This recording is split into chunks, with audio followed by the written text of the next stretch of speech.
Fala, galera! Beleza? Então, vamos estudar hoje um assunto extremamente importante para os vestibulares do Brasil inteiro, que são as bacterioses. Bacterioses, sempre atentos aí aos sufixos e prefixos, como a gente sempre chama a atenção. Ose, infecção causada por bactéria.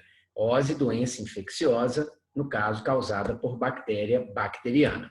Então, começando as bacterioses, a gente define, né, agora infecções causadas por bactérias, registrando aí, e se são infecções bacterianas, nós temos um tratamento clássico, que é o tratamento através de fármacos chamados de antibióticos. Repete aí para mim, antibióticos. Então, falou em antibiótico, nós estamos tratando alguma infecção bacteriana.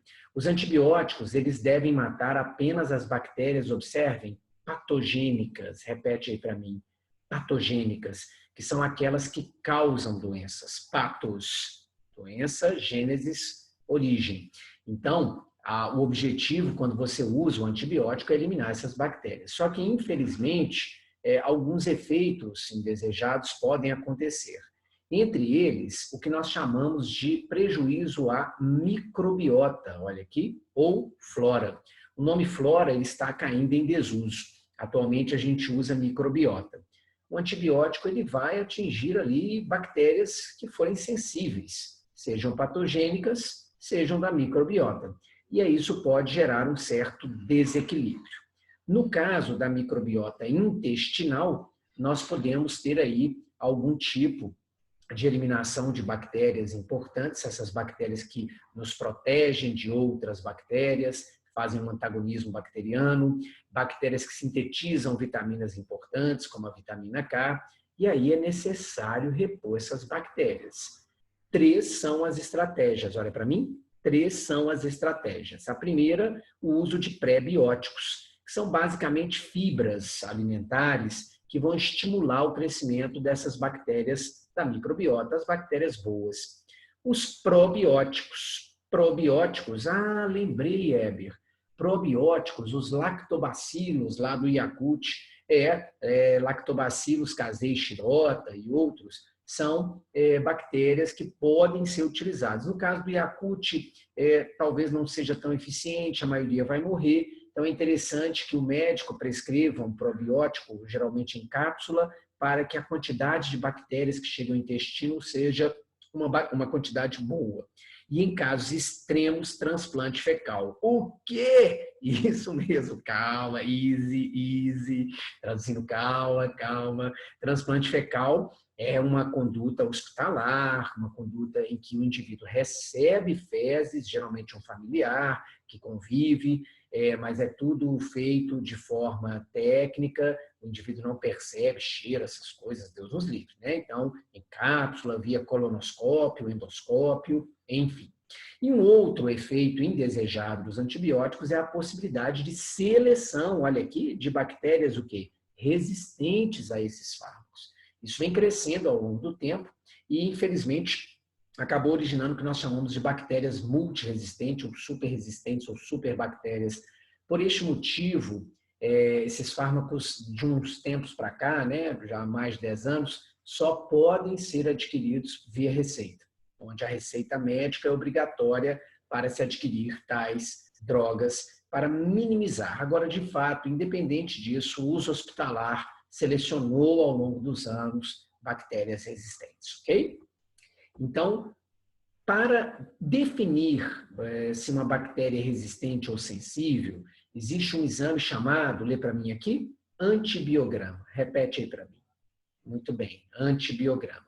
Ele é um exame que pode ser solicitado para o quê? Para testar a sensibilidade e a resistência das bactérias aos diversos tipos de antibióticos. Então, vamos supor que o médico está tratando uma infecção e esse tratamento ele não foi eficiente e o médico precisa agora saber se aquelas bactérias em questão são resistentes a outros antibióticos ou sensíveis a outros antibióticos.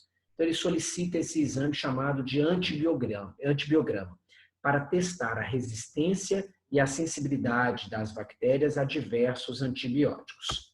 Esse exame é feito da seguinte maneira. Então, aqui nós temos uma placa de Petri, que é uma plaquinha de vidro. Nesta placa, existe um meio de cultura, com todos os nutrientes necessários para as bactérias crescerem. Então, as bactérias vão ser ali colocadas neste meio de cultura, vão crescer neste ambiente.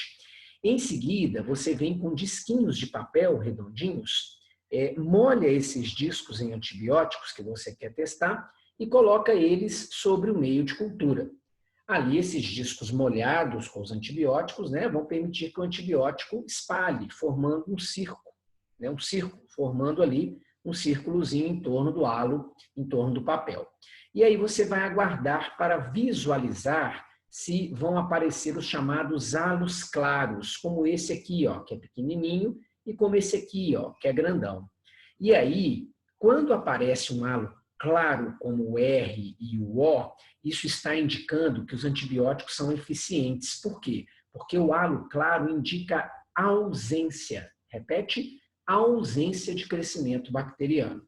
Já a ausência de halo, como aconteceu com o T e com o S, indica que as bactérias cresceram sobre os antibióticos, ou seja, elas são resistentes. Então, nesse contexto, o T e o S não poderiam ser indicados, ok? Porque as bactérias são resistentes a esses antibióticos, ao passo que o O e o R seriam os antibióticos mais interessantes para se prescrever no caso desta infecção testada, ok? Vamos então agora falar das bacterioses. Vamos separá-las de acordo com o seu mecanismo de transmissão. Como a infecção ela é transmitida?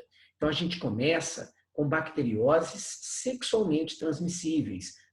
Lembrou da sigla? IST, infecções sexualmente transmissíveis. As antigas o quê? Repete aí para mim. DSTs, doenças sexualmente transmissíveis. Lembrando do porquê dessa mudança de nomenclatura. É porque, na verdade, o que a gente transmite é a bactéria, é a infecção. A pessoa não necessariamente vai estar doente. Muitas pessoas são assintomáticas, oligossintomáticas e transmitem estas bactérias do mesmo jeito. Quer dizer, então, que elas não estão transmitindo a doença porque nem doentes estão. Elas estão transmitindo a bactéria, elas estão transmitindo a infecção. Desta forma, IST, guarde aí, infecção sexualmente transmissível. A gente começa com a sífilis, repete aí para mim, sífilis, que vem do latim sifili, que significa pestilência suja. Antigamente fazia-se a relação da sífilis com lugares sujos, lugares que não tinham muita higiene, e, na verdade, ficou associado. Então, o nome é este, a origem do nome é este, mas não tem nada a ver com local sujo, sabemos. Lewis, repete, seria, portanto, um sinônimo, uma sinonímia para a sífilis. Causada pela bactéria Treponema pallidum. Repete para mim aí. Treponema pallidum. Tem uma música famosa, vou tentar cantar. Meu treponema não é pálido e nem viscoso. Os meus gametas se agrupam no meu som. Uau, uau, amazing, amazing, amazing. A Vila do Sossego, série do Zé Ramalho, né? Interessante, é um pedacinho da letra do Zé, e isso caiu, olha que interessante, no vestibular do Rio de Janeiro, prova aberta, o trecho da música, e pediu, olha que interessante, o nome da espécie. Ficou relativamente fácil, né? Porque vamos cantar de novo? Meu treponema não é pálido. Então, ele fez esse trocadilho e aí a maioria dos nossos alunos conseguiu. Esta infecção, sífilis, ela se manifesta em 3 estágios. Uau! 3 estágios. Aí é chamada de sífilis primária, secundária e terciária. São estágios gradativos em que, inicialmente, o estágio primário é uma úlcera indolor no local de entrada da treponema. Esse local pode ser na genitália, e pode ser também fora da genitália, na boca, no ânus, de maneira que, então, a úlcera surge. É indolor, não dói, e ela é chamada de cancro duro. Repete para mim, cancro duro. E o pior desta infecção, na verdade, são 2 aspectos dessa manifestação, perdoe. Primeiro, ela vai sumir sozinha. A lesão, a úlcera vai desaparecer. dando uma falsa impressão de que o indivíduo está o quê? Curado, tratado. Aí ele vai cronificar essa infecção. Vai entrar em estágios posteriores, onde a bactéria vai ficar ali. Desta maneira, então, nós temos esse primeiro, vamos supor assim, essa parte negativa da manifestação do cancro duro. Ela desaparece espontaneamente.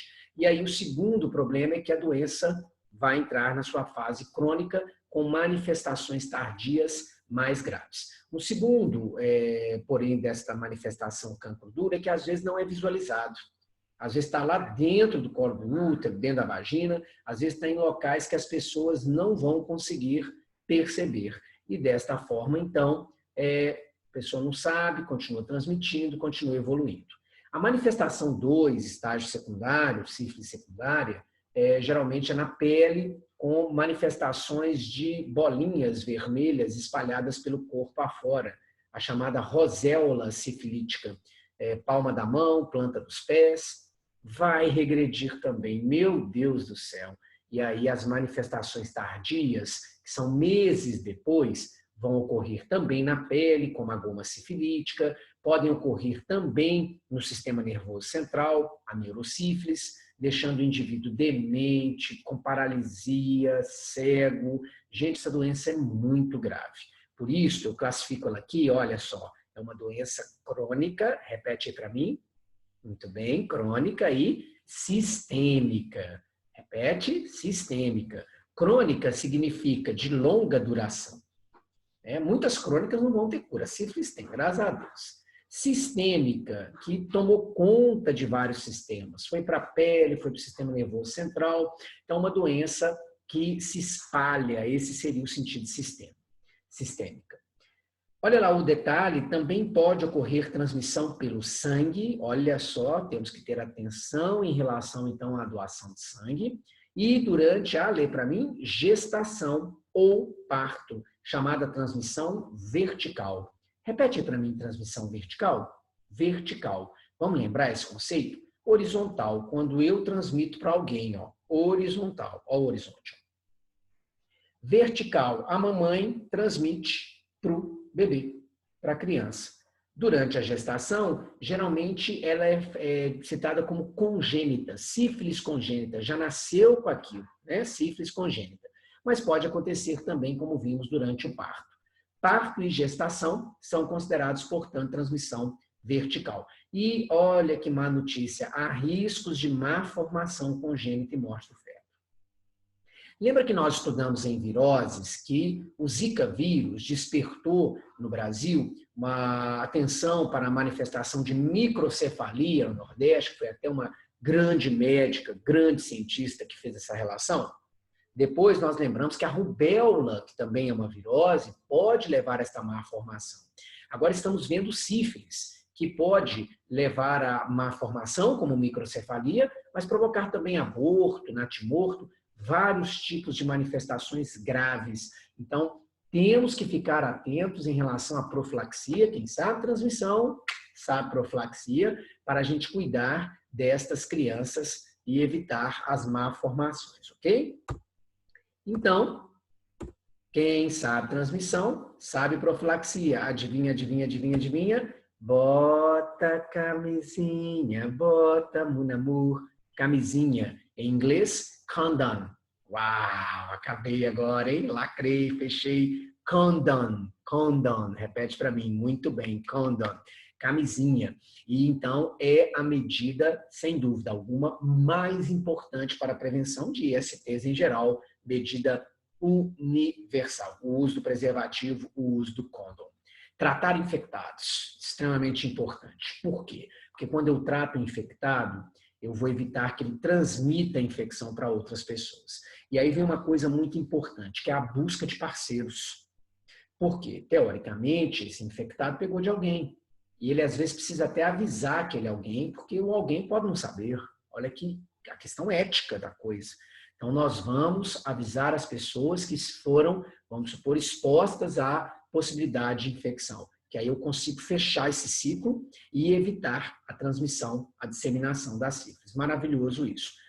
Esse tratamento é feito, pasmem, com penicilina, é uma das drogas de escolha. A famosa benzetacil, benzilpenicilina benzatina. Até hoje trata sífilis em qualquer um dos estágios, hein? Infelizmente, não tem como tratar, às vezes, sequelas. Sequela não, mas a bacteriose é tratada com antibiótico penicilina.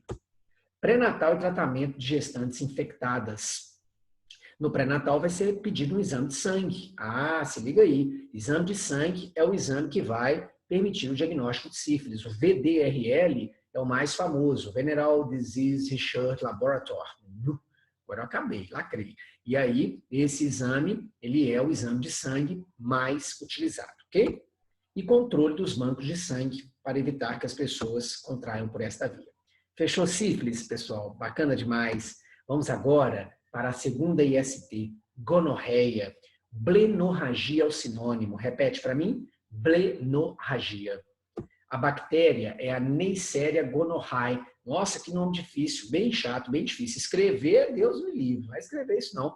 Não vai pedir isso em lugar nenhum. Fica com gonococo. Tá? Essa bactéria Neisseria, ela vive principalmente na uretra. E aí ela vai causar uma infecção na uretra e, consequentemente, uma inflamação na uretra, que nós vamos chamar de uretrite. Repete para mim. Uretrite. Perfeito. It. Inflamação, uretra do órgão. Então, a uretra fica inflamada. E aí, dói, coça, arde. Nossa, é realmente terrível. Às vezes as pessoas elas têm uma sensação de ardor, né? de formigamento, coceira. Nós chamamos isso de disúria. Repetiu? Disúria. Disúria seria esse desconforto para urinar. Agora, olha que interessante. Além dos órgãos genitais, podem atingir, olha para mim, garganta e os olhos. A garganta eu justifico pelo sexo oral. Garganta. E o olho? Não vai pensar bobagem, não vai pensar bobagem. O olho, duas possibilidades. Ou autoinoculação, pessoa com a mão suja manipulou o genital e levou no olho, ou, infelizmente, no canal do parto. Ah, sério, sério. Por isso que a gente tem que proteger nossas crianças. E aí, no canal do parto, pode acontecer essa transmissão. Nós vamos chamar de gonorreia oftálmica, que pode, inclusive, provocar lesões graves e cegueira. A infecção pode se tornar, olha lá, gente, crônica, longa duração. E uma das complicações é a infertilidade, ok? Entre outros danos à saúde. Apesar de serem mais raros, quem for fazer medicina vai estudar que pode acontecer. Então, ela também pode ser transmitida verticalmente. Nesse caso, é durante o parto. Olha que interessante. Parto é transmissão vertical. Não se esqueça disso. A maioria das mulheres infectadas lê aqui para mim, querido, assintomática, não tem sintoma.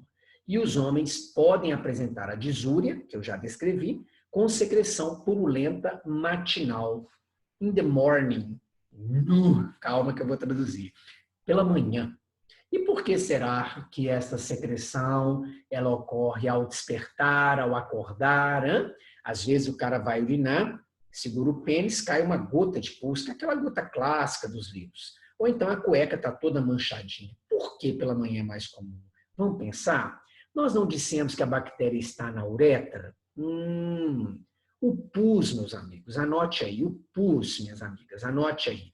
É uma secreção que indica infecção bacteriana. É uma secreção clássica de infecções bacterianas. Por quê? Porque o pus é formado por bactérias mortas e células de defesa mortas. E então, todas as vezes que a gente tem pus, isso é indicativo de infecção bacteriana. Ponto. Por que matinal? Vamos pensar? Está na uretra. A uretra masculina, né, e a feminina também, o tempo todo é lavado com a urina. Só que a uretra masculina é mais comum apresentar, né, pela questão da genitália, essa secreção matinal.